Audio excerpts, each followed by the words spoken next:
마가복음 8장 1절부터 21절 제가 여러분들 위해서 읽어드리겠습니다. 하나님의 말씀을 들으십시오. 그 무렵에 또 큰 무리가 있어 먹을 것이 없는지라 예수께서 제자들을 불러 이르시되 내가 무리를 불쌍히 여기노라. 그들이 나와 함께 있은지 이미 사흘이 지났으나 먹을 것이 없도다. 만일 내가 그들을 굶겨 집으로 보내면 길에서 기진하리라. 그 중에는 멀리서 온 사람들도 있느니라.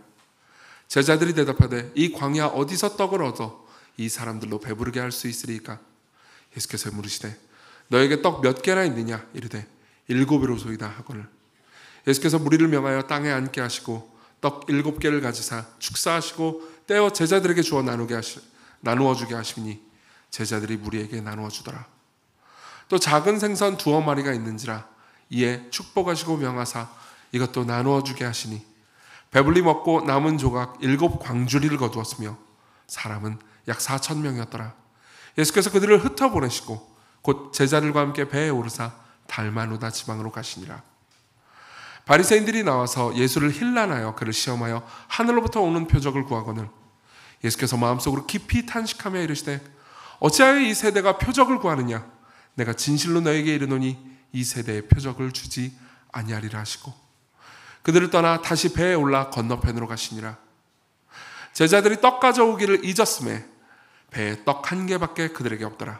예수께서 경고하여 이르시되 삼가 바리새인들의 누룩과 헤롯의 누룩을 주의하라 하시니 제자들이 서로 수군거리기를 이는 우리에게 떡이 없음이로다 하거늘 예수께서 아시고 이르시되 너희가 어찌 떡이 없음으로 수군거리느냐? 아직도 알지 못하며 깨닫지 못하느냐? 너희 마음이 둔하냐? 너희가 눈이 있어도 보지 못하며 귀가 있어도 듣지 못하느냐? 또 기억하지 못하느냐?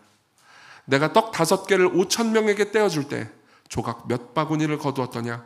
이르되 12이니이다. 또 7개를 4,000명에게 떼어줄 때 조각 몇 광주리를 거두었더냐? 이르되 7이니이다. 이르시되 아직도 깨닫지 못하느냐 하시니라. 아멘. 네, 약간 긴 본문이죠. 이 본문에는 3개의 이야기가 있습니다. 1절부터 10절까지는요, 우리가 보통 칠병이어라고 부르는 사건이 있습니다. 몇 주 전에, 한 2달 전이네요. 우리는 이제 떡 5덩어리하고 물고기 2마리로 5,000명을 먹이신 오병이어 사건에 대해서 이제 설교를 들었었습니다. 그리고 이제 비슷한 종류의 사건이 또 있죠. 많은 사람들이 이것을 칠병이어라고 부릅니다. 왜냐하면은 떡 7덩어리하고 그리고 물고기 2마리로 이제 4,000명을 먹이신 사건이기 때문입니다. 근데 7절에 보면 작은 생선 2마리라고 되어 있잖아요. 그렇죠? 근데 이거 이제 그리스어 원문으로 보면 정확히 2마리를 의미하는 게 아닙니다. 실제로 그리스어 원문을 번역하면 그냥 몇 마리라고 되어 있습니다. 그래서 정확하게 말하려면 칠병이어라고 말하면 안 되고요. 칠병몇어 이래야 됩니다. 이게 맞는 건지 모르겠어요. 어쨌든 칠병몇어 사건이 있습니다. 물고기가 정확히 몇 마리인지는 몰라요. 그런 사건이 이제 1절부터 10절에 있고요. 그리고 이제 중간에 11절부터 13절은 예수님하고 바리새인들하고 이제 표적 문제 가지고 논쟁한 사건이 있습니다.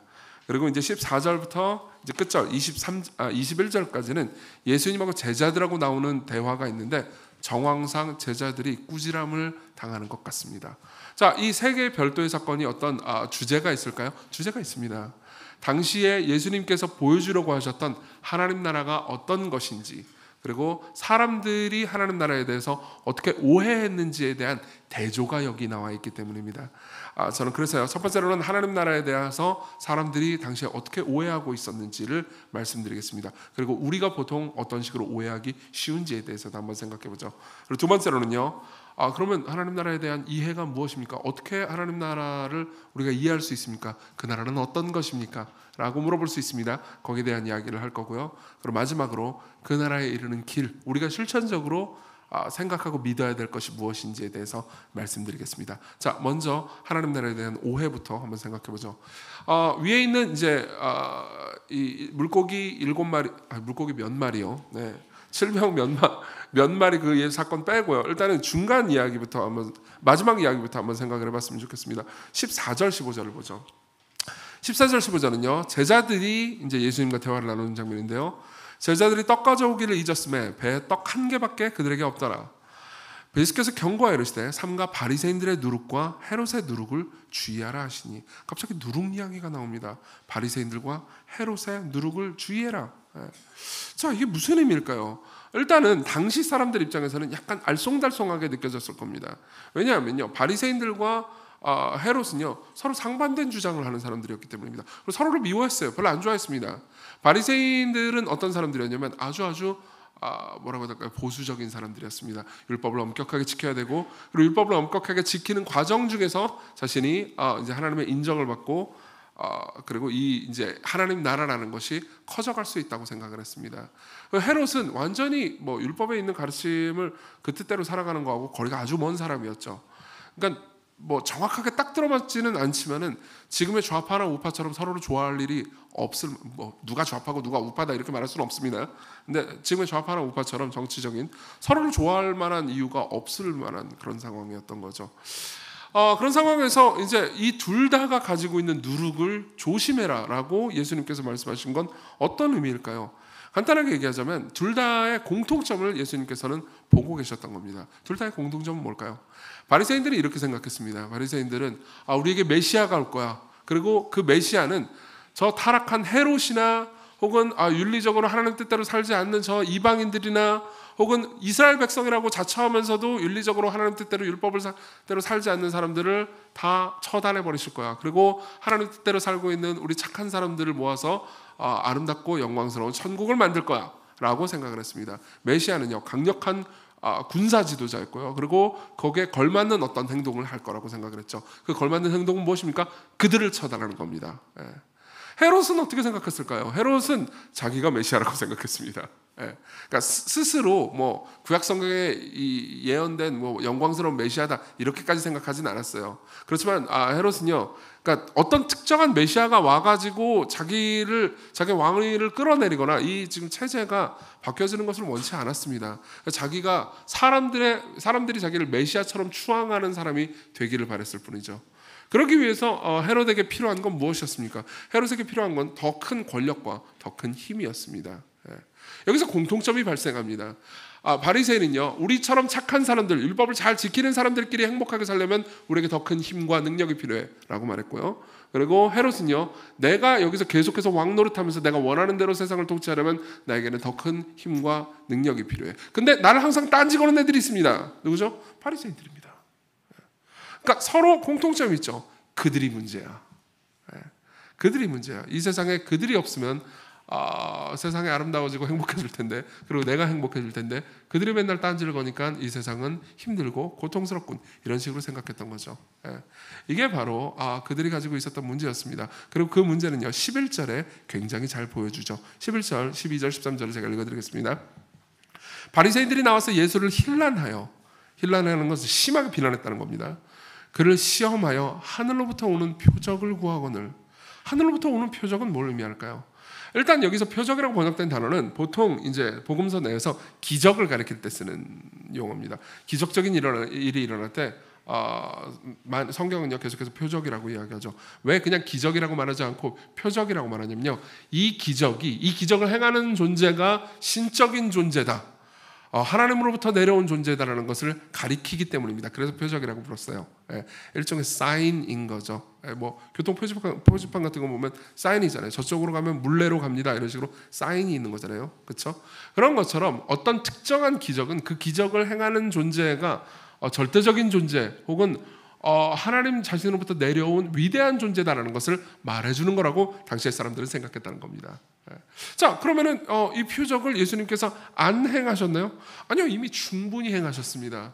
이미 예수님께서는 기적적인 일들을 엄청나게 행하셨습니다. 귀신을 쫓아내고 병든 자를 고치고 죽은 자를 살리고, 그리고 떡 5덩어리와 물고기 2마리로 혹은 떡 7덩어리와 물고기 몇 마리로 수천 명을 먹이셨죠. 이 정도면 엄청난 기적 아닙니까? 근데 왜 바리새인은요 여전히 하늘로부터 오는 표적을 달라고 하는 걸까요? 이유는 간단합니다. 바리새인들이 원하는 방식의 표적을 행한 적은 한 번도 없기 때문입니다. 아까도 말씀드렸듯이 바리새인들이 원했던 건 이거였습니다. 저 헤롯 혹은 저 로마, 저 율법 없는 사람들, 나쁜 놈들, 저놈들을 쳐 부숴가지고 저놈들이 이제 더 이상 여기서 날뛰지 못하게 하는 어떤 군사적인 기적을 보여주기를 원합니다 라고 생각했던 거죠. 사실 처음에 예수께서요 딱 5덩어리하고 물고기 2마리로 5,000명을 먹이는 기적을 행했을 때 사람들은 이게 이번이 그 표적인가? 라고 생각했을 겁니다. 왜 그랬을까요? 저번에도 한번 말씀드린 적이 있지만요. 떡 5덩어리하고 물고기 2마리로 5,000명을 먹인다는 것을 계속한다고 생각해 보세요. 그러면요, 이제 전쟁을 나갈 때 멀리 갈 때요, 군량미가 별로 필요 없습니다. 보급이 필요하지 않아요. 이 정도의 능력을 가지고 있는 사람들과 함께 간다면요, 뭐 창이 부러져도 계속해서 창아 생겨라, 칼아 계속 생겨라 그러면서 칼과 창을 계속 만들어낼 수도 있지 않습니까? 그죠? 그러니까는 대단한 기적이라고 생각했고, 우리가 원하는 그 표적이 드디어 나타났다라고 생각했을지도 모릅니다. 그러나 예수님은 거기에 대해서 관심이 없었어요.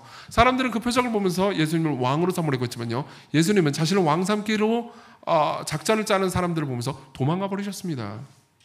그럼 생각해보세요. 우리가 볼 때 죽은 자를 살리거나 병든 자를 고치거나 귀신을 쫓아내거나 사람들을 먹이거나 이 모든 것들이 대단한 기적인 건 사실이지만 그들이 원하는 방식의 기적은 아니죠. 그들이 원하는 방식의 기적은 저들을 물리치는 겁니다. 근데 예수님은요, 저들을 포함한 당시에 세리들이나 죄인들이나 문제 있는 사람들을 포함한 아무나 고치고 다니셨거든요. 아무나 먹이고 다니셨거든요. 아무나 귀신을 내어주고, 그리고 아무나 죽은 자를 살려주셨습니다. 그러니까 바리새인들 입장에서는요, 자기가 원하는 스타일의 메시아는 아닌 거죠. 그러니까 예수께서 이렇게 말씀하십니다. 예수께서 마음속으로 깊이 탄식하며 이르시되 어찌하여 이 세대가 표적을 구하느냐, 내가 진실로 너희에게 이르노니 이 세대에 표적을 주지 아니하리라 하시고 가버리시죠. 자, 이 12절의 말씀은 마지막 부분에 한 번 더 이야기를 할 것 같습니다. 근데 어쨌든 전체적인 결론은 이렇습니다. 그러니까 그들이 기대하던 메시아하고 그리고 예수님이 생각하는 메시아가 달랐다는 겁니다. 그들이 생각하는 하나님 나라하고 예수님이 생각하는 하나님 나라는 달랐다는 겁니다. 그들은 메시아가 와서 자기에게 이렇게 말해줄 거라고 생각했습니다. 너희들이 그동안 옳은 삶을 살아왔구나. 이제 너희들을 괴롭힌 사람들을 내가 심판해주고 너희들을 도와줄 것이다. 너희들에게 힘을 줄 것이다. 그리고 너희들이 마음껏 율법을 잘 지키면서 살아갈 아름다운 나라를 만들어주겠다. 이렇게 말하는 메시아를 생각했던 거죠. 근데 이 메시아는, 이 예수 그리스도라고 메시아를 자청하는 이 사람은 그들이 보기에요, 너희들 모두는 문제가 있다. 진짜 문제는 너희들의 마음의 문제고, 너희들은 저기 있는 세리와 죄인들, 헤롯 혹은 로마 사람들과 똑같다. 너희들도 구원을 받아야 된다 라고 말하는 겁니다. 이게 그들에게 얼마나 불편하고 불쾌했겠습니까? 그리고 이 문제 때문에요, 예수께서는요, 바리새인들과 헤롯의 누룩을 조심하라라고 말합니다. 누룩이요. 왜 누룩일까요? 제가 이 누룩에 대해서 좀 찾아봤습니다. 찾아보니까 제가 이제 성경 연구하다가 정신을 잃으면 이제 이상한 데로 가거든요. 갑자기 생물학으로 가버리거든요. 그래가지고 어제는 우리 교회에 이제 제빵사가 있습니다. 아주 전문적인 제빵사인데 그 친구한테 전화해가지고 이 누룩이 효모를 가리키는 거예요. 효모에 대해서 막 알아보고 그랬습니다. 재밌더라고요, 효모. 저 옛날에 고등학교 다닐 때 생물학 싫어했는데 이런 거 알다 보니까 재밌더라고요. 효모는 어떤 겁니까? 여러분 아시죠? 이스트, 그렇죠? 빵에다 넣으면 빵을 부풀게 만드는 거예요. 제가 물어보니까는 이제 학자들도 그렇게 얘기하고요. 그리고 당시의 사람들도 1세기 당시의 사람들도 이 기능들을 알고 있었습니다. 효모하면 생각나는 게 이 딱 2가지 기능이었죠. 하나는요, 눈에 보이지 않는데 빠르게 퍼져갑니다. 맞죠? 밀가루 반죽에다 효모를 넣잖아요. 그러면 넣자마자 눈에 안 보입니다. 그러니까 여기는 은밀함이 존재하죠. 그렇지만 전체에 빠르게 영향을 미칩니다. 그걸 넣으면요, 부풀어요. 안 넣으면요, 그냥 그대로입니다. 그렇죠? 이게 첫 번째 특징이고요. 또 하나는요, 얘가 생물이라는 걸 알고 계셨습니까? 효모가요? 저 몰랐어요. 저 이번에 알았습니다. 멍청하게 돼요. 전 생물인지 몰랐어요. 이게 생물이래요. 그래가지고 이제 그 밀가루를 딱 넣잖아요. 그럼 얘가 뭘 잡아먹냐면 설탕을 잡아먹습니다. 설탕을 잡아먹어서 커요. 그래가지고 얘를 숙성을 잘못 시키잖아요. 그러면 이제 효모를 잘못 넣고 숙성을 잘못 시키면 빵이 씌어집니다. 그럼 이제 맛이 없는 빵이 되는 거죠. 적당히 잘 부풀게 하고 설탕도 잘 넣고 하여튼 해야 된답니다. 거기서부터는 어려워가지고 무슨 말인지 못 알아들었어요. 핵심은 이거죠. 하나는요, 보이지 않는데 빠르게 퍼지고요. 그리고 또 하나는요, 단맛을 잃게 만든다는 거죠. 소수지만요. 그 다음에 이제 설탕이나 다른 걸 넣어서 단맛을 보충하는 겁니다. 자, 이것은요, 예수님께서 보시기에, 그리고 우리가 생각하기에 죄에 대해서 너무나 잘 표현해주는 예입니다. 죄에 대해서, 특별히 마음의 죄에 대해서 아주 잘 표현해주는 예입니다. 여러분, 성경 전체를 통해서요, 누룩에 대해서 꽤나 많은 곳에서 나쁘게 표현한다는 걸 알고 계십니까?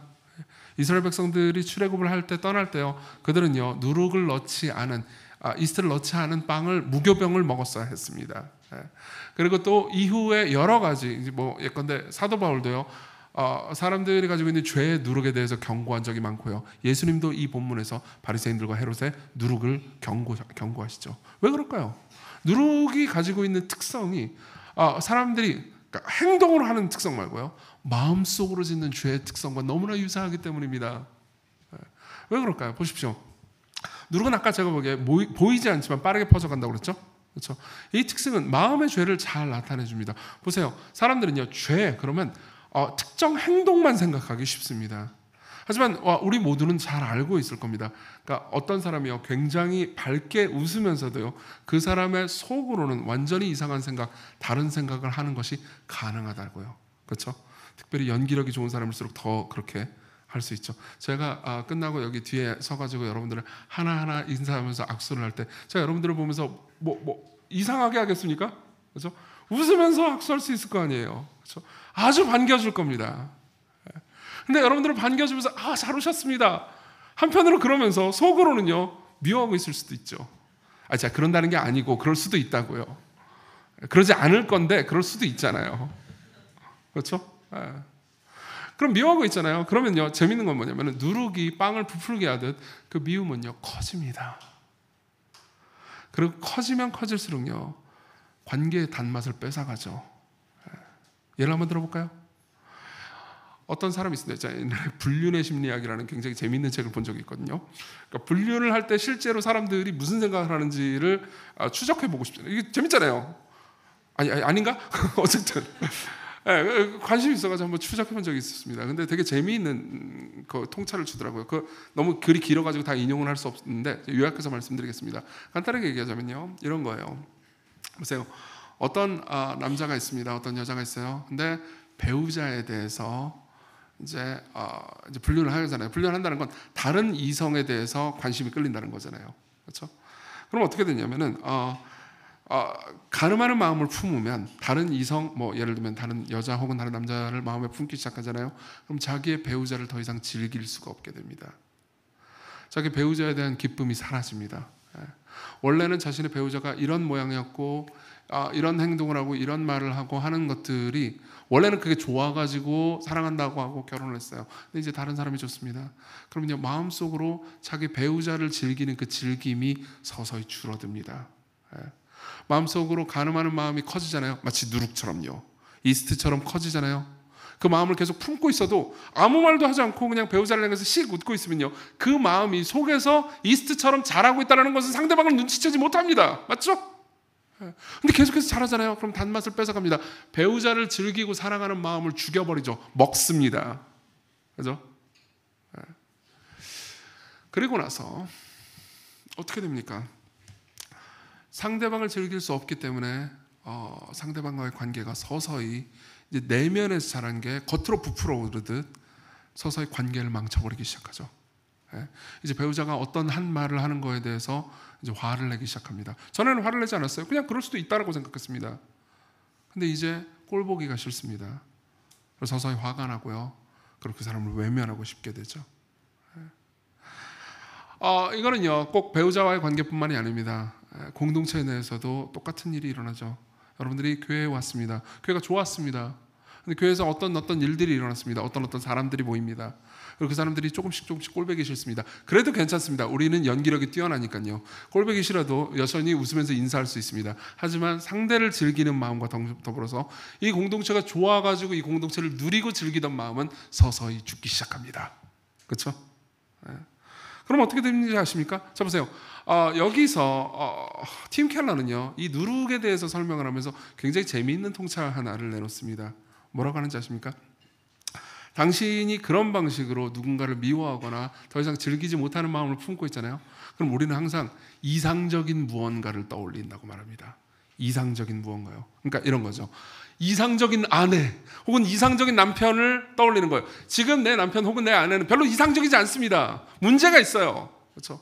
근데 이상적이었으면 내 아내가 이렇게 행동했으면 나는 내 아내를 사랑할 수 있었을 텐데 내 남편을 내가 지금 사랑하지 못하는 이유는 내 남편이 이상적으로는 이런 사람이어야만 하는데 이 내 남편은 전혀 노력하지 않아 라고 생각하면서 이제 더 이상 살아가지 않기 시작하는 거죠. 공동체도 똑같습니다.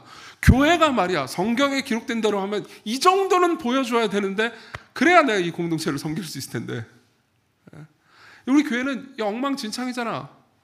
봐 이거 예배당만 이쁘고 갑자기 내 마음인가? 아니 그럼 보세요. 그러면 서서히 우리는요. 그러니까 처음에는 누룩이 우리 그 빵 안에 들어간 것처럼 그 마음을 가지고 있다는 걸 숨길 수 있습니다. 근데 그 마음은 계속해서 자라갑니다. 어떤 사람이 살인을 할 때요. 하루아침에 살인을 하는 게 아니에요. 처음에는 미워합니다. 마음속으로만요. 그러다가 미워하는 마음이 점점 커집니다. 그리고 속으로 상상을 즐기죠. 그 사람 주먹을 한 대 치는 상상을 합니다. 혹은 사람께 한마디 해주는 상상을 합니다. 그리고 상상이 커지잖아요. 그러면 그게 현실이 됩니다. 어떻게 현실이 되죠? 당장 죽이나요? 아니 그렇지는 않습니다. 보면서 이제 한마디 이렇게 약간 상대방 기분을 스크래치 내는 그런 한마디 있잖아요. 그냥 짧은 한마디 툭 던지는 거죠. 집으로 오면서 생각하는 겁니다. 오늘 잘했어. 그리고 상대방도 그걸 알겠죠? 그럼 상대방이 나한테 좋게 대할 리가요. 좋게 대하지 않으면 나는 더더욱 그 상대방에게 상처를 줄 만한 근거를 더 많이 가지게 됩니다. 저 사람이 나한테 저런 말을 했어. 자기가 스크래치 낸 건 생각 못 하고요. 그리고 더 상처를 주어야겠어. 이게 심화되고 깊어지고 더 많이 상상하고 마치 누르기 잘하는 것처럼요. 내 마음 가운데 나의 죄를 부풀어 오르게 만들잖아요. 그러면 칼을 드는 겁니다. 가난도 똑같죠. 다른 일들도 마찬가지입니다. 그리고 예수께서 사람들에게 말씀하신 모든 말씀들은요, 결국은 그들의 마음에 문제가 있다는 것을 가르쳐주는 것과 동시에 그들의 마음이 변화돼야 세상에는 하나님 나라가 도래한다는 것을 가르쳐주는 거였습니다. 좌파라거나 우파가 죽어야 이 세상이 유토피아가 되는 게 아니라고요. 헤롯이 죽어야, 혹은 세리와 죄인들이 죽어야 이 세상이 유토피아가 되는 게 아닙니다. 혹은 세리와 죄인들 입장에서 자신들이 더 많은 돈과 더 많은 힘과 더 강력한 무언가 권한을 가져야 세상이 유토피아가 되는 게 아닙니다. 세상까지는 아니더라도 내가 유토피아가 되는 게 아니라고요. 내가 아무리 많은 돈과 아무리 많은 힘을 가지고 있어도요, 내 안에 있는 누룩이 그 모든 것을 망쳐버릴 겁니다. 내가 돈과 힘을 가지고 좋은 관계를 구축했습니다. 그렇지만 누룩은요, 여전히 내 마음 가운데 있죠. 그리고 누룩은요, 결국 단맛을 집어먹어버립니다. 그리고 관계를 깨뜨리고요. 힘과 능력은요, 돈은요, 그 모든 행복을 돌이키게 할 수 있는 것이 아니라는 것을 알게 됩니다. 예수께서는 그 모든 것을 알고 계셨고요. 그들이 진짜 필요로 하는 것은 그들 마음 안에 있는 죄라는 것을 알고 계셨습니다. 여러분, 이것이 하나님 나라에 대해서 사람들이 가지고 있는 오해를 치료하는 치료책입니다. 많은 사람들은요, 이렇게 생각합니다. 그러니까 실제로 기독교 교리에 굉장히 익숙한 사람들도 종종 이렇게 생각합니다. 우리 교회에 혹은 우리 집단에, 우리 가정에 어떤 문제가 있는데 그 문제가 해결되면은 우리가 좋아질 텐데. 여러분, 좌파는 우파가 문제라고 말하고 우파는 좌파가 문제라고 말하지만 기독교인들은요, 내 안에 죄가 문제라고 말합니다. 기독교인들은요, 각 사람 안에 있는 죄가 각 사람 안에 있어서 각 사람의 마음과 정신과 관계를 서서히 일그러뜨리는 그 누룩이 진짜 문제라고 생각합니다. 그리고 예수님께서도 인간을 망치는 진짜 문제가 거기 있다는 것을 알고 계셨고, 그분이 이 땅에 오신 것은요, 그런 죄인을 구원해 주시고 그들을 변화시키기 위해서 이 땅에 오신 거죠. 그래서 그 누룩이 사라진 채로 하나님과 인간을 사랑하는 마음을 가진 사람들로 그들을 변화시킬 때 이 땅에 하나님 나라가 진짜로 임한다고 믿으셨던 겁니다. 그래서 예수께서는요, 우리의 삶에 단순한 개선이 필요하다고 말씀하지 않으십니다. 요한복음 3장에 보면요, 우리에게 거듭남이 필요하다고 말씀하시죠. 니고데모에게 뭐라고 말씀하시나요? 너희가 거듭나지 않으면 하나님 나라를 볼 수 없다고요. 자, 그러면요, 하나님 나라가 어떤 나라인지 조금 더 심화시켜서 넘어가 보도록 하겠습니다. 두 번째로 하나님 나라의 이해를 한번 생각해 보죠. 핵심은 이겁니다. 우리가 우리 안에 문제가 있다고 생각하지 않잖아요. 우리가 죄인이라고 생각하지 않잖아요. 그러면요, 우리는 힘이 필요하다고 생각할 겁니다. 근데 우리 안에 문제가 있고 우리에게 힘이 아니고 우리 안에 어떤 누룩이 문제라고 생각하잖아요. 그럼 우리는요, 은혜가 필요하다고 생각합니다. 항상 그렇게 됩니다. 내 안에 문제가 있다고 생각하는 사람들은 은혜가 필요하다고 생각해요. 그리고 은혜가 필요한 사람들은요, 실제로 그 은혜를 누리고 은혜를 퍼뜨리는 일을 하게 됩니다. 예수께서 제자들을 훈련시키는 방식도 바로 이거였죠. 그게 하나님 나라가 움직이는 방식이니까요. 하나님 나라가 움직이는 방식은 서로에게 은혜를 공급하는 것입니다. 그걸 잘 나타내주는 게 칠병이어 사건입니다. 이어가 아니죠. 칠병 몇어. 입에 익숙해져가지고요. 자, 보세요.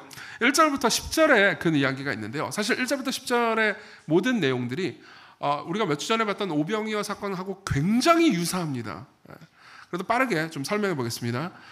그 무렵에 큰 무리가 있어서 먹을 것이 없습니다. 그리고 예수께서 제자들을 부르시죠. 그리고 내가 무리를 불쌍히 여기노라. 그러니까 4절에 보니까 제자들이 대답하되 이 광야에서 어떻게 떡을 얻어서 배부르게 할 수 있죠? 그러니까 예수께서 물으십니다. 너에게 떡 몇 개나 있느냐? 이렇게 5절에 나오죠. 그리고 떡 7개를 가지시고요, 물고기를 몇 마리를 가지십니다. 축복하시고 떼어서요, 제자들에게 주시죠. 그러니까 어떻게 됩니까? 8절에 보니까 배불리 먹고 남은 조각 7 광주리를 거둡니다. 사람들이 여기서 오해하는 게 하나 있습니다. 보세요. 오병이어 사건 있잖아요. 떡 5덩어리하고 물고기 2마리를 먹고 몇 바구니가 남았죠? 네, 12바구니가 남았습니다. 근데 이번엔 7이잖아요. 그러니까 사람들이 이번엔 좀 적었군. 소규모 기적이구나 라고 생각하기 쉬워요. 근데 그쪽에서는 오병이어 사건 때는요, 단위가 바구니였어요. 바구니 아시죠? 요만한 바구니예요. 근데 여기서는 단위가 다릅니다. 광주리입니다. 광주리는요, 사람이 들어갈 수 있었어요. 그러니까 7광주리가 더 큽니까? 12바구니가 더 큽니까? 12바구니를 한 광주리에 다 넣을 수 있었습니다. 그러니까 최소한 7배가 남은 거죠. 그러니까 재밌는 건 뭐냐면요, 예수님의 기적은 가면 갈수록 더 강해진다는 겁니다. 더 심화된다는 겁니다. 자, 보세요. 그럼 어쨌든 오병이어 사건이랑 규모는 좀 더 커지긴 했지만은, 스케일은 커졌지만 비슷해 보입니다. 근데 다른 점이 2가지가 있어요. 아니, 다른 점이라기보다요, 특별히 생각해야 되는 점이 2가지가 있습니다. 다른 점은 아니에요. 다른 점이 아닌데 특별히 생각해야 되는 점이 2가지가 있습니다. 하나는 다른 점입니다. 1절을 봅시다. 1절을 보면요, 그 무렵에 또 큰 무리가 있어 먹을 것이 없는지라라고 말합니다. 그 무렵이 뭘 의미할까요?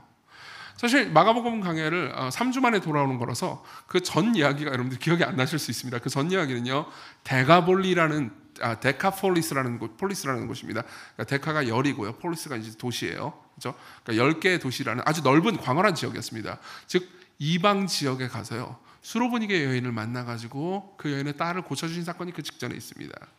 즉 예수님은요, 유대 지역에 계시지 않습니다. 이방 지역에 계시죠. 이방인들과 함께 계십니다. 그리고 이방인들과 함께 있는데 큰 무리가 있었습니다.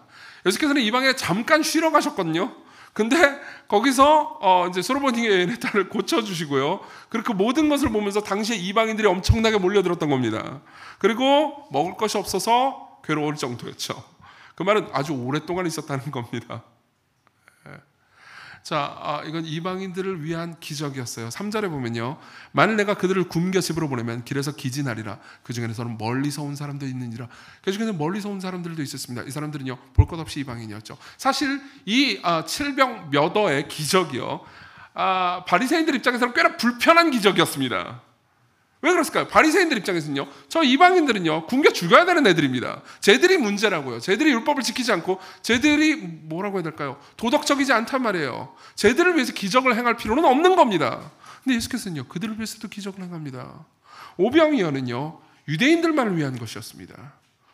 그런데 이번 사건은요, 스케일이 훨씬 더 큰 이 사건은요, 바리새인들이 생각하기에는 별로 굳이 사랑해줄 필요가 없는 사람들을 이렇게 사랑해준 거죠. 이게 첫 번째 특징입니다. 그리고 두 번째 특징이 있습니다. 보세요. 2절을 한번 같이 읽어보겠습니다. 2절 시작. 내가 무리를 불쌍히 여기노라. 그들이 나와 함께 있은지 이미 사흘이 지났으나 먹을 것이 없도다. 내가 무리를 불쌍히 여기노라. 그들이 나와 함께 있은지 사흘이 지났으나. 생각해보세요. 사흘 동안이나 예수님을 쫓아다녔다고요. 그것도 먹을 것도 없는 상태에서요. 그만큼 예수님의 말씀을 좋아했던 거죠, 이 이방인들이요. 근데 보세요.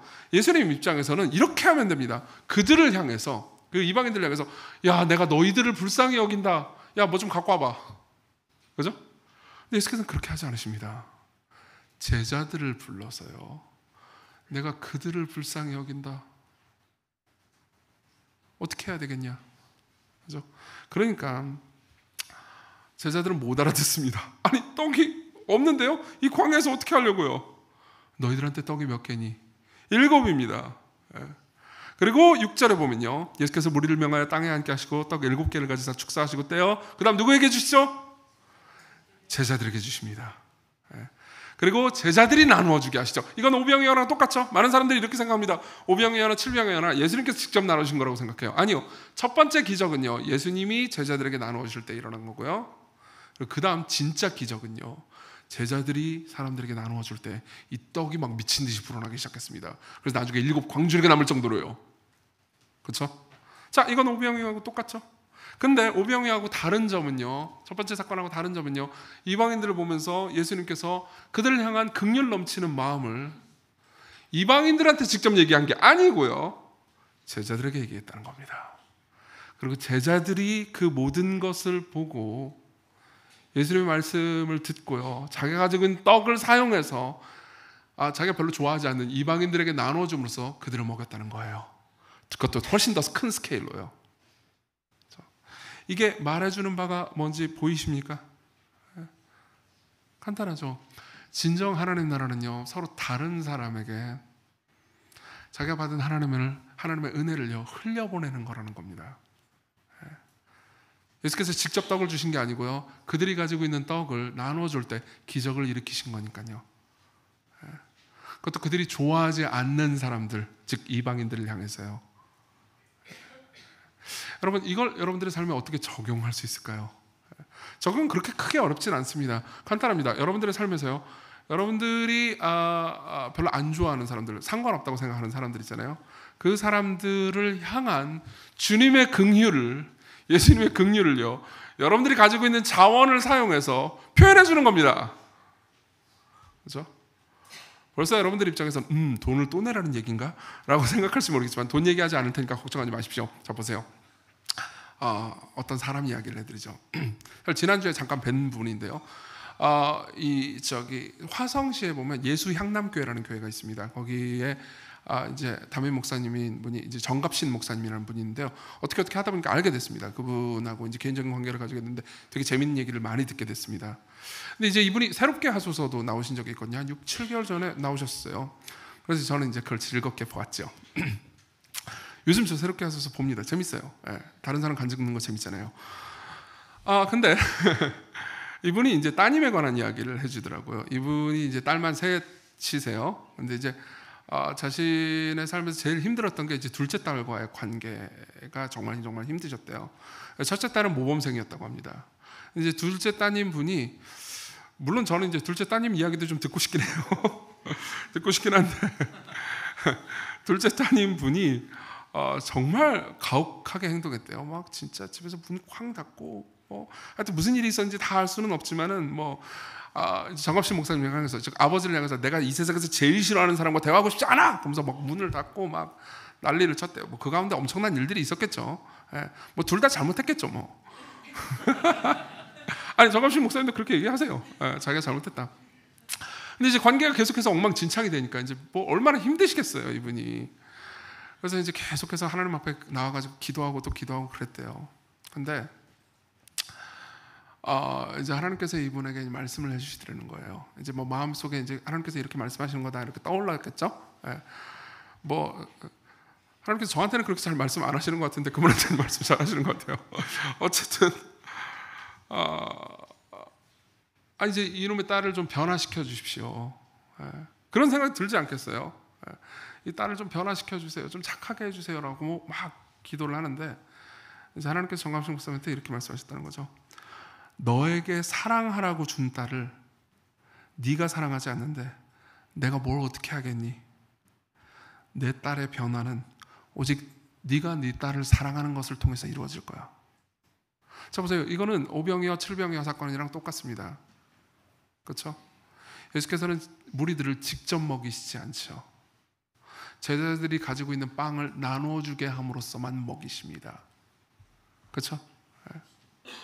아마 정갑신 목사님이 처음에 이렇게 생각했던 것 같습니다. 이 딸이 갑자기 내 설교를 듣다가, 아니면 어디 외부에 수련회 가가지고 설교를 듣다가, 혹은 누군가의 대화를 통해서, 아니면 삶이 힘들어져가지고, 하여튼 무슨 계기가 있어가지고, 그렇죠? 그 계기를 통해서 내가 정말 잘못했구나, 내가 아버지한테 사과해야지. 그래서 아버지한테 사과를 하고 모범적인 딸로 변해서 해피엔딩. 우리가 보통 꿈꾸는 게 그거잖아요. 내 손에 피 안 묻히고 사람들이 변화되는 것. 그렇죠? 사실요, 그건 제가 여러분들을 섬길 때도 저도 비슷하게 가지고 있는 마음이기도 해요. 솔직하게 말씀드리면요, 기도 많이 하면 알아서들 좀 어디 가가지고 좀 변화 좀 돼가지고 교회를 좀 더 사랑하렴. 물론 그렇게 되는 경우도 있죠. 하지만 그렇게 되면요, 내 자신이 변하지 않습니다. 내가 성장하지 않죠. 여러분 보세요. 여러분들이 배를 타고 가는데요, 2m짜리 암초를 만났다고 합시다. 2m 위에, 2m짜리 암초면 밑에 훨씬 더 깊은 게 있겠죠. 2m짜리 암초가 여러분들을 향해서 다가오고 있습니다. 그럼 여러분들 어떻게 기도할 수 있을까요? 그렇죠? 이렇게 기도할 수 있습니다. 첫 번째 기도는 이거예요. 이 암초가 사라지게 해주세요. 이렇게 기도할 수도 있죠. 근데 더 나은 기도가 있습니다. 하나님, 수심이 2m 올라가게 해주세요. 그렇죠? 그럼 그 암초가 그대로라 하더라도요, 나는 넉넉히 건너갈 수 있게 될 겁니다. 마찬가지예요. 여러분들이 삶의 문제, 여러 가지 문제를 가지고 기도할 때 여러분들은 그 문제가 해결되게 해달라고 기도할 수도 있습니다. 그래서 하나님께서는요, 꼭 그런 방식으로만 응답해 주시지 않습니다. 그럼 항상 나는 그냥 그대로거든요. 그 문제가 해결되는 게 아니고요, 그 문제가 여전히 있지만 그 문제를 넉넉히 이겨낼 정도로 나를 변화시키는 방법으로 해결하실 수 있죠. 그걸 위해서는 뭐가 필요합니까? 나는 내가 좋아하지 않는 사람들, 심지어 가족 중에서도 그런 사람이 있을 수 있다고요. 있을 수 있다고요가 아니고 모두의 공통점인가요? 우리 마음에 아픈 그것 있잖아요. 가시들. 그 가시가 변화되거나 뽑히는 게 아니고요, 내가 변화되거나 그 가시를 넉넉히 품을 수 있을 만큼 성장할 수도 있겠죠. 자 보세요. 이러려면요, 서로 다른 사람을 품을 수 있어야 됩니다. 자기가 가지고 있는 자원을 가지고요. 보세요. 그러면 이렇게 됩니다. 보세요. 헤롯과 바리새인이 가지고 있는 뭐라고 해야 될까요? 생각은 이거였습니다. 너희들이 없어져야 돼, 나를 위해서. 이걸 요약해 볼까요? Your life for me. 나를 위해서 너희들이 바뀌거나 너희들이 어떻게 돼야 돼. 그렇지만요, 하나님 나라의 방식은 완전히 다릅니다. My life for you. My life for you. 이러면 어떻게 해야 되죠? 죽어야 됩니다. 정감신 목사님도 똑같은 얘기를 해주시더라고요. 내가 이걸 어떻게 해결해야 되나. 그래서 이제 너무 하나님께서 그렇게 말씀하셨으니까 빡 왔잖아요. 그래서 하나님께서 죽어야 된다, 십자가에서 죽어야 된다, 이런 말씀을 계속 하시더래요. 그래가지고 그래, 죽어야 되나 보다. 그래가지고 이제 기도하다가 하나님께서 이렇게 말씀하시대요. 이제 딸에게 가서 사과하라고요. 내가 너를 사랑해주지 못해서 미안하다, 그래서 사과하라고 했대요. 그래가지고 이제 또 하나님께서 말씀하셨으니까 사과해야겠다라고 생각을 한 거죠. 그래서 돌아가는 길에 너무너무 화가 난다는 거예요. 왜냐하면 딸이 자기한테 했던 무슨 일인지 몰라. 저는 그거 물어보고 싶었는데 이게 자꾸 피해 가시더라고요. 그래서 몰라요. 모르는데 막 생각나겠죠. 그럼 그 생각나는 걸 멈춰야 되잖아요. 그럼 어떻게 해야 되죠? 죽어야 되는 겁니다. 내가 죽어야 되는 거예요. 그리고 이렇게 말할 수 있는 거죠. Your life for me가 아니고 My life for you. 내가 죽더라도 당신을 위하겠습니다. 자, 모든 사람들이 이렇게 서로를 대한다고 합시다. 그럼 천국인 거죠. 모든 사람들이 서로를 위해서 희생하는 것을 전혀 꺼리지도 않습니다. 모든 사람들이 상대를 비즈니스적으로 대하지 않습니다. 모든 사람들이 자기의 것을 상대에게 조건 없이 주는 것을 기뻐해요. 그러면 나만 호구가 되는 게 아니고 모두가 행복하겠죠? 그게 바로 하나님 나라의 특징입니다. 자, 마지막으로 넘어가죠. 여기로 가는 길입니다. 자, 이쯤 되면 여러분들이 이런 생각이 들 겁니다. 자, 그거는 완성될 하나님 나라, 저 죽고 나서 천국 가서 하는 얘기고요. 지금은 이 이기적인 Your life for me를 반복하는 이 이기적인 인간들 가운데서 그럼 내가 어떻게 해? 나만 사랑하면 나만 호구되는 거 아닙니까? 라는 생각이 당연히 드실 겁니다. 그렇죠? 당연히 들 때 여러분들이 기억해야 되는 것을 세 가지 얘기해 드리겠습니다. 빠르게 적용을 해볼게요. 첫 번째는 이겁니다. 늘 여러분들을 위한 떡이 있다는 것을 기억하십시오. 늘 여러분들을 위한 떡이 있다는 걸 기억하십시오. 자, 보세요. 밑을 보면요, 제자들이 떡 가져오기를 잊었습니다. 14절에 나와요. 그러니까 예수께서는 야, 너희들이 지금 걱정해야 되는 건 떡이 아니고 누룩이야. 너희들 안에 있는 죄지. 그러니까 제자들이 수군거립니다. 떡이 없다고 뭐라고 하시나? 그러니까 예수께서 이렇게 하세요. 너희가 어찌 떡이 없으므로 수군거리니? 17절. 아직도 알지 못하니, 깨닫지 못하니, 눈이 있어도 보지 못하면 귀가 있어도 듣지 못하니. 사실 이 본문은요, 다음 주에도 자세히 볼 거라서 오늘 자세히 볼 수는 없을 것 같습니다. 그러면서 19절, 내가 떡 5개를 5천 명에게 떼어줄 때 몇 바구니를 거두었니? 12이요. 7개를 4천 명에게 떼어줄 때 몇 광주리를 거두었니? 스케일이 얼마나 더 커졌니? 7이요. 그죠? 아직도 깨닫지 못하는 거니? 이게 무슨 의미일까요? 보세요.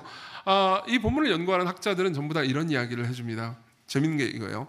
자, 마태복음에 보면요, 주기도문이 있습니다. 그렇죠? 마태복음 6장에 주기도문이 실려 있어요.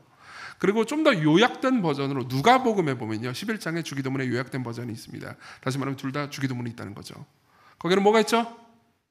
오늘 우리에게 일용할 양식을 주세요가 있죠. 하나님 나라를 구하는 기도의 한가운데요, 오늘 우리에게 일용할 양식을 주세요가 있습니다. 그렇죠?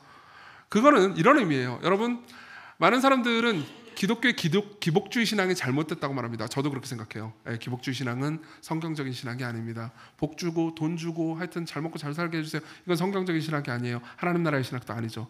그런데 그렇다고 해가지고 여러분들이 그러면 돈을 구하면 안 되는 건가? 그럴 필요가 없습니다. 하나님께서는요, 여러분들의 일용할 양식을 매일 구하라고 하세요. 오늘 우리에게 일용할 양식을 주세요라고 말하는 건요, 오늘이잖아요. 그러니까 매일 그렇게 돈 달라고 구해도 된다는 겁니다. 아니, 된다는 게 아니에요. 명령된 거예요. 이렇게 기도하라고 하셨으니까요. 여러분, 매일 돈 달라고 기도하십시오. 좋아요? 지난주 금요일 날 그저께 제가 신천에서 기도인도 하고, 기도회 끝나고 나서 이제 마지막에 여러분들을 위해서 축복 기도를 해주겠습니다. 갑자기 그런 마음이 들었어요. 그래서 좀 길게 기도해도 괜찮겠냐. 왜 마지막 마무리 기도 길게 하면 힘들잖아요. 마무리 기도 길게 해도 되냐? 다 괜찮대요. 어쩌겠어요. 거기서 안 돼요 이렇게 말할 수 없잖아요. 그래서 길게 기도를 했어요. 기도를 하다가 마음에 그 생각이 떠올라가지고, 하나님, 여기 있는 사람들 불쌍히 여겨주시고 돈 없는 사람들 많은데 돈 좀 주세요, 이렇게 기도를 했어요. 사람들이 이걸 그렇게 좋아하더라고요. 끝나고 나서 목사님 돈 달라고 기도해서 너무 좋았다고요. 네, 제가 기도 안 했대요. 여러분들 하셔도 돼요. 네. 자, 어쨌든 마태하고 누가에 보면은요, 그 주기도문이 실려 있고 있습니다. 특히 마태에 실려 있죠. 근데 마가복음에는 주기도문이 실려 있지 않아요. 그리고 마가복음을 연구하는 모든 학자들은 이렇게 입을 모읍니다. R.T. 프란스나 제임스 에드워즈 같은 사람은 이렇게 얘기해 주죠. 실을 필요가 없었다고요. 마가 입장에서는요. 마가는요, 무슨 글을 쓰든 간결하게 글쓰기를 선호합니다. 그리고 최소한 제 설교하고 좀 다르죠. 간결하게 글을 써서요, 상대방들이 이해하고 넘어가면 됐다는 거죠. 그리고 마가 입장에서는요, 이 두 가지, 떡으로 수천 명을 먹이면서 엄청나게 많이 남긴 사건을 보면서 사람들이 이해할 거라고 생각했다는 거죠. 내게 떡이 있구나. 내게 떡이 있구나. 아니, 떡 공급자가 내게 있구나. 보세요. 여러분들의 주식에 막 수천억, 수백억, 수천억 엄청나게 많은 돈이 있다고 합시다. 부동산도 있고요. 근데 여러분들의 현금 통장에 얼마 없다고 그래가지고 여러분들이 가난하다고 느끼진 않을 거예요. 현금 통장에, 진짜 부자들은요, 현금 통장에 딱 한 달 살 것만 딱 이렇게 막 수백억, 수천억이 있는데 막 자기 한 달 통장에 막 400만 원, 300만 원 이런 거 넣고 사는 사람들도 있다고요. 그럼 그 사람들이 스스로 생각할 때, 나는 한 달 월급밖에 없으니까 가난하네, 이렇게 생각할까요? 아니요, 그렇지 않을 겁니다. 여러분들에게 당장 떡이 없어도요, 여러분들에게 떡 주시는 분이 계십니다. 그러니까 나눠줘도 괜찮아요. 그리고 당당하게 주께 나아가서 구하십시오. 주님, 나눠줬습니다. 제가 싫어하는 사람 밥 사줬어요. 그러니까 하는 주님, 이 밥에 2배를 주십시오. 10,000원짜리 밥을 사줬으니까 20,000원을 주세요. 기도하세요. 물론 하나님께서 15,000원만 주실 수도 있습니다. 내 은혜가 되게 족하다. 네, 상관없어요. 네, 그분이 여러분들을 돌보고 계시다는 걸 기억하십시오. 네, 여러분들에겐 떡이 있습니다. 그분은 계속해서 기적을 여러분들의 삶에서 일으키실 수 있습니다. 두 번째로 넘어가죠. 두 번째는요, 궁극적인 정의가 있으리라는 것을 기대하십시오. 그게 무슨 말인지 설명해 드리겠습니다. 다시 11절 12절로 가시죠. 바리새인들이 나와서 예수를 힐난하여 그를 시험하여 하늘로부터 오는 표적을 구하거늘 예수께서 마음속으로 깊이 탄식하며 이르시되 어찌하여 이 세대가 표적을 구하느냐. 내가 진실로 너에게 이르노니 이 세대에 표적을 주지 아니하리라 하시고. 자 보세요. 이 말씀을 설명해 드리겠습니다. 바리새인이 말합니다. 아니, 당신이 지금까지 기적을 행하긴 했지만 우리가 생각할 때 하나님 나라에 합당한 기적 같은 건 행한 적이 없어요. 군사적으로 좀 뛰어난 기적, 뭔가 당신이 메시아라는 걸 인정할 만한 어떤 뛰어난 기적 하나를 좀 행해 주세요. 그 기적의 본질은 뭐죠? 저 나쁜 놈들 다 죽여주세요, 이 말이잖아요. 그렇죠? 근데 예수께서는요, 깊게 한숨을 내쉬십니다. 12절, 예수께서 마음속으로 깊이 탄식하시며 이르시되 어찌하여 이 세대가 표적을 구하느냐. 그러니까 왜 그런 궁극적으로 나쁜 놈들 다 죽여달라는 표적을 왜 구하니? 내가 진실로 너에게 이르노니 이 세대의 표적을 주지 아니하리라. 이렇게 말씀하십니다. 보세요. 근데요, 자꾸 그리스어 얘기해서 죄송합니다. 이 맨 마지막 이 세대의 표적을 주지 아니하리라라고 번역된 이 단어 있잖아요. 이 문장 있잖아요. 이 문장의 그리스어 원문은요, 이렇게 되어 있습니다. 정확하게 직역을 하면요, 내가 만일 이 세대의 표적을 주게 된다면, 그리고 끝나요. 그게 뭔지 아십니까? 돈절법이라고 합니다. 돈절법 아세요? 점점점. 그죠? 말줄임표 붙은 걸 돈절법이라고 하잖아요. 내가 만일 너에게 복수한다면 점점점. 근데 하지는 않을 거야. 이런 거죠. 네. 자, 보이십니까? 이 내용이에요. 이 세대의 표적을 내가 만일 준다면. 바꿔서 말해볼까요? 너희들이 원하는 표적은 나쁜 놈들 다 죽여달라는 말이지. 좋아. 언젠간 그 일이 일어날 거다. 근데 만일 내가 지금 나쁜 놈들을 다 죽여버린다면 점점점. 그럼 어떻게 되죠? 바리새인도 죽고 모두가 죽어야 됩니다. 모두가 사이좋게 지옥으로 가면 끝이죠.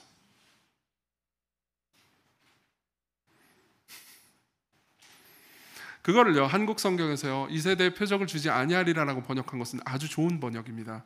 문학적인 번역은 아니지만 신학적으로 정확한 번역이죠. 예수께서는 이렇게 말씀하신 거죠. 내가 만일 너희들에게 그 표적을 준다면, 나쁜 놈들을 다 죽여달라는 그 표적을 내가 준다면, 그걸 진짜 행한다면 난 너희들을 다 죽여야 한다. 그렇지만 난 그렇게 하지 않을 거다. 왜요? 그분이 죽으실 거기 때문에요. 그분이 죽으실 겁니다.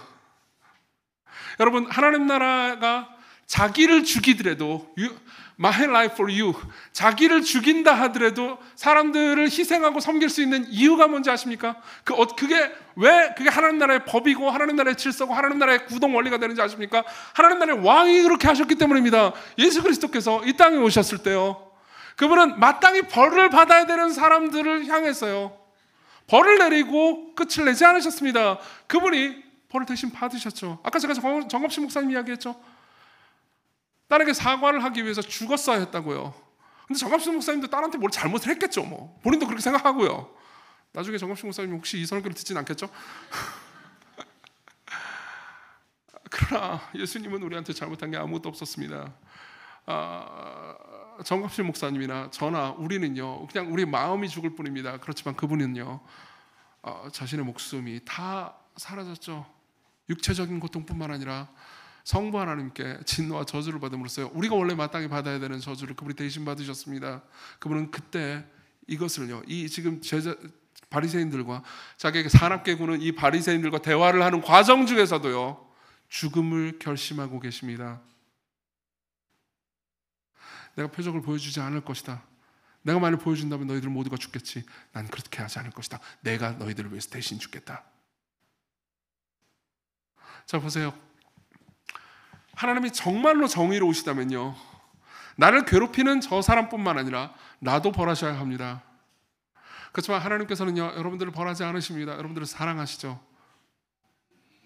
그리고 여러분들이 정당하게 생각한다면요, 여러분들을 사랑하신 그분의 사랑을 여러분들의 삶의 구동 원리, 법으로 삼으십시오. 그렇게 정의예요. 그리고 결국 여러분들이 이 땅에서 손해보고 희생한 모든 것들을요, 하나님께서 갚아주실 겁니다. 이게 두 번째예요. 마지막 하나만 얘기하고 마치겠습니다. 마지막 세 번째는요. 가장하십시오. 가장하십시오. 가장이라는 건 뭐냐면요. 그런 척 하십시오. 그런 척 하는 겁니다. 재밌는 건 뭐냐면요. 성경은요. 하나님 나라도 누룩이라고 말할 때가 있습니다. 또 비유로 이르시되 천국은 마치 여자가 가루 서말 속에 갖다 넣어 전부 부풀게 한 누룩과 같으니라라는 말씀이 있어요. 누룩을 긍정적으로 쓴 부분도 있다는 거죠. 누룩이 다 죄가 아니에요. 재밌는 건 뭐냐면요. 하나님의 뜻대로 살아가도록 결심하는 삶도요. 마치 누룩처럼 내 안에서 자라서 내 주변을 아름답게 만든다는 겁니다. 결국 정영식 목사님은 그렇게 하면서 1년 동안 딸에게 사과했고요. 계속해서 딸과 관계를 이으려고 노력했고요. 정말로 아름답게 가정이 변화됐습니다. 나중에 관심 있으시면 새롭게 하셔서 보세요. 제가 링크 올려드린다고 말해놓고 지난주에 안 올렸죠? 누군가 올려주세요. 올려주세요. 누룩이 빵을 부풀게 하듯 여러분들을 그리고 사람들을 변화시킬 겁니다. 그러면 그러는 거죠. 안 돼도 해보는 겁니다. 가장 해보는 겁니다. 가장은 무조건 나쁜 건가요? 아니요. 제가 데이비드 깁슨이라는 신학자의 말을 읽어드리겠습니다. 좋은 방식의 가장은, 분장은, 연기는 실제로 이어진다. 어린아이들이 여러 가지 놀이를 하는 모습을 생각해보자. 아이들은 자신이 어른인 듯 가장한다. 맞죠? 아이들은 엄마 아빠를 흉내낸다. 아마 여러분들은 이 모든 것을 직접 보았을 것이다. 어린 딸은 엄마의 하이힐을 신고 거실을 걸어다니거나 의사 가운을 입는다. 어린 아들은 소방관처럼 옷을 입거나 축구 유니폼을 입는다.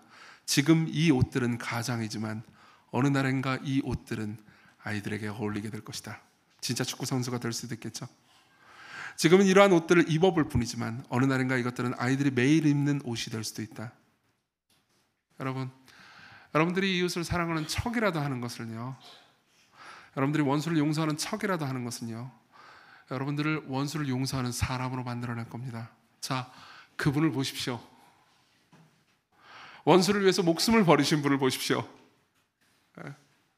진정한 정의를 당장 시행하지 않고 참고 인내하시면서 우리를 사랑하신 분께로, 그분을 바라보면서 그리스도께로 오십시오.